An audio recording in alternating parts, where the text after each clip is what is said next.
Weapons-based martial arts, the staff, part 1.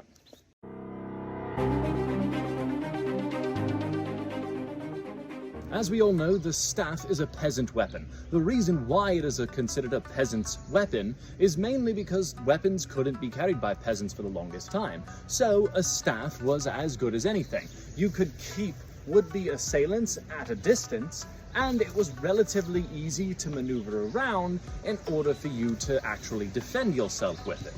Now, if you would put a little piece of metal at the top of it, your staff is now a spear. Or even if you just carved it into a point and stuck someone really hard with it. But I would like to take just a moment to teach you guys two extremely basic things that you can use later on. So the first one is actually going to be fairly simple, and it's going to be the staff spin. So you spin overhand, underhand. So I'll break that down nice and slow. So one hand holding the staff, the other hand laying over top of it, palm facing up.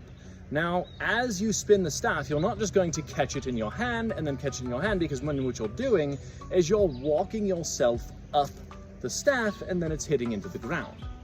Instead, what you're going to do is you're going to skip the first one and then catch it with the second one. As it goes over into your hand, again, you're going to skip it with the first one and catch it with the second one. Skip and catch, and skip and catch, and skip, catch, skip, catch. And eventually you'll be able to start doing this at a pretty decent speed. You might even be able to do some of the more fun things.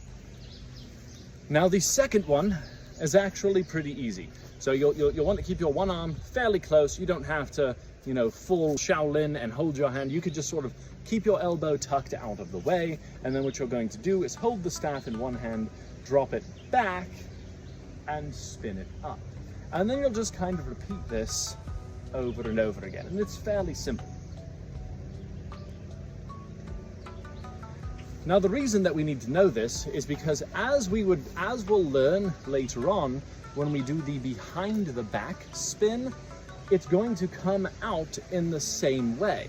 So when you transfer it over into your hand, you're going to need to know how, especially to catch the staff coming out of that.